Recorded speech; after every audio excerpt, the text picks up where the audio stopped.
I'm here with Catherine Stihler, who's an MEP for Scotland and running for rector. I think it would be fair to say that you're slightly obsessed with St Andrews. You did your undergraduate here, your master's, you were president, got married here, you've even named one of your children after St Andrews. What's so special about the place?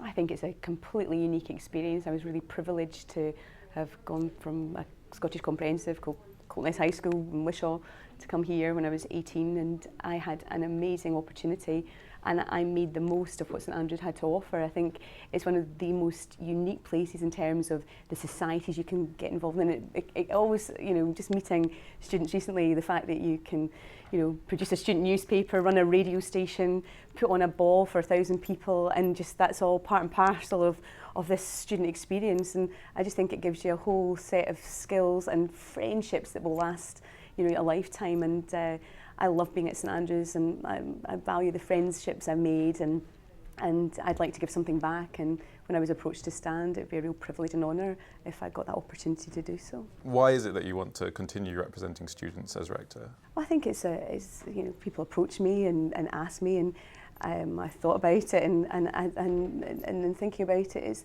the idea of service. And when I was 20 years ago elected to represent the student community, and I cannot believe it was 20 years ago that I was president of the Students' Association, it was an honour then, as it is now, service and representation. I guess I was president here, and then in 1999 I was elected to represent Scotland in the European Parliament, and I've served now, it's my 4th term as a member of the European Parliament. So I believe that representation is important and service is important, and to have that opportunity again to serve would be a great privilege. Do you feel, though, that as a member for the European Parliament, your party affiliation might turn some voters off?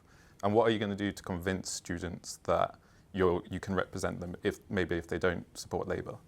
I think that the thing is, the election here is not a party political election. It's an election to represent the student body. I did that 20 years ago, and to have the opportunity to be able to do that again.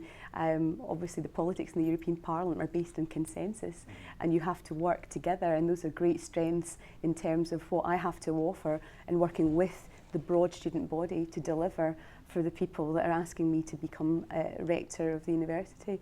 I think it's an important role, one that is, it is for the student body and the rector together to develop. And I think there's a number of issues that I want to see happening. Accessibility, I think the individual, whoever is elected as rector, needs to be accessible and open, and I think that's something where, I know previously rectors have had open surgeries, but it's not just about open surgeries, it's about listening to issues and concerns and trying to make that difference. And I know that accessibility is also about making sure this opportunity that I benefited from, coming from a comprehensive in the west of Scotland, to allow people to benefit from that again. And I think accessibility in its broadest sense, when you talk to people about why they don't come to St Andrews, part of that is about cost and accommodation. And again, accommodation, when you talk to people, is a big issue and a big concern. So those things have to be addressed. And if you're going to be a voice of the student community, you have to be open, you have to listen, and you have to be accessible. At the moment, there's the UK-EU situation isn't great. We had David Cameron the other day saying that there's this £1.7 billion bill. If you had to choose between supporting the UK continuing being in the EU and being an accessible rector and being there for the students, which would you choose? I think they both are compatible. I think that if when you're a rector of the university, there is an expectation that you're not going to be here all the time, but you are certainly accessible. And with new media, you can make that happen in ways that has previously not been the case. I think that the fact that I'm a member of the European Parliament, that is my day job. But if I was given the opportunity of the honour of representing the student community as rector, I would hope to bring the skill set that I've brought to being an active and open and transparent member of the European Parliament to the skill set that would be to how you develop a rector in 2014. And it's something I think is really important, to have that accessibility, and the expectation that you are an accessible and open individual to the student body and the student community. So moving on, before we get onto your policies, I think we should discuss the outgoing rector, Alistair Moffat. Okay. So to some, he's always going to be remembered as a person that brought in the Rectors Fund, the person he's created great links for the Students' Association. The last 2 presidents have been rectors assessors. But to others, he will always be remembered for threatening student journalists with legal action, being reprimanded by the university for comments, Nature, the journal, saying that he was threatening academic freedom. Do you think that he damaged the reputation of St Andrews Rector? Well, that's for the student body to determine. I mean, I can only say that I'm of a different generation from the previous rectors, I would believe, and I think I've a different offer in terms of the fact that 20 years ago I was elected to represent the students, and I had that privilege and that honour to do so. And I guess the skill set that I've developed when I was president of the Students' Association has helped me in what I do today, and I have served the people of Scotland for the past 15 years in the European Parliament, and I continue to do so. So it's different generations, it's a different offer that I have to give to the student community, and it would be a real, as I say, privilege and honour.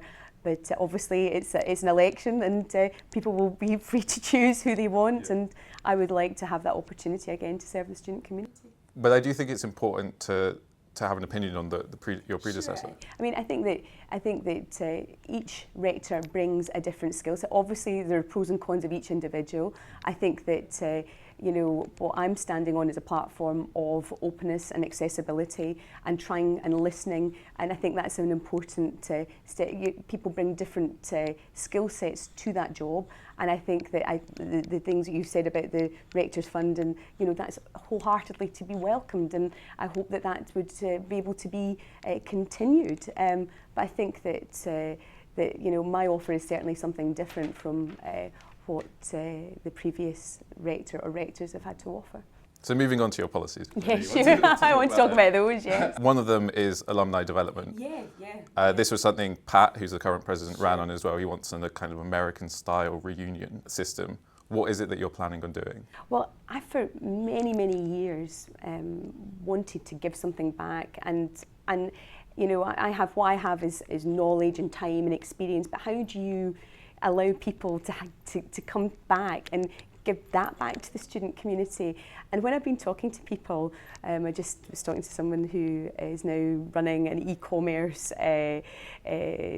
organisation in Eastern Europe, and was saying the same thing. He wanted to come back and do something, but you know, and was really keen to do so. And there's all these people who are keen to give something back to the student community in terms of their current knowledge and skill set, and you know, to just talk about the narrative about what they have achieved and how St Andrews is part of that mix. How are you going to develop that? Well, what I would like to do, and I think it's something that if I'm here every month doing open surgeries, which is something I would love to continue to do in that theme of accessibility and openness, is to bring somebody back with me to perhaps have a Rector Inspire seminar where people can come and listen to people's different experiences. And it just doesn't have to be, you know, obviously alumni have that special relationship with St Andrews, unlike you know, other people who have not had that St Andrews experience. But there are other people who want to come and talk to the student body and student community who have different skill set, different abilities, and that's a great thing to get that energy and enthusiasm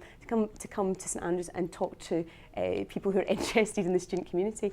And the other thing is, it's a two-way thing, because the student community also have that energy and enthusiasm that also energises those alumni and others who want to have that engagement, and it's a two-way process. So that's why I think that's something that's achievable. I think we could do that, and I think that that would be a win-win, both for the person that you're bringing to St Andrews to speak, but also the student community itself. The other points on your policies were a bit more vague, I found. Oh, okay. So it was about student interaction and experience. Yeah. What does that mean? Well, I guess it's the thing about, when I was saying about being open and accessible, I also think about the fact that if we want to attract people from certainly the background that I come from and have enjoyed the experience and benefited, and I guess it's driven the way I've, you know, what I've become in my life 20 years on after serving the student community, is that you know, the accessibility of saying the St Andrews experience is open to all, that's one thing, but also being part of that community, being accessible, being open, and making sure that you are listening. So if there's something that is, you know, obviously not working, and the accommodation, I just feel when I talk about the accommodation issue as an example, 20 years ago, similar debates, similar arguments. Why have we not solved this situation or made it easier. And it seems to be 20 years ago we had problems, and the problems seem to be exacerbated 20 years on. What cold, hard policy, though, do you have on accommodation? Do you have anything? Well, when I was thinking about the planning, I mean, how can you not have first-year students guaranteed a place in, to me that's something pretty fundamental. So I think that there has to be a better planning, and I know that there's huge demands on universities, of course there are, but basic planning to me is something I would like to investigate if I got the privilege to do so as rector, because I think accommodation is also part of the accessibility link. As I was saying previously, that people who feel that St Andrews, maybe they're interested, but the barrier to them is affordability, and accommodation is part of that framework. Catherine Stihler, thank you very much for the interview. Oh, well, thank you. I really enjoyed it. It's good to meet you. Nice to meet you. Thank you.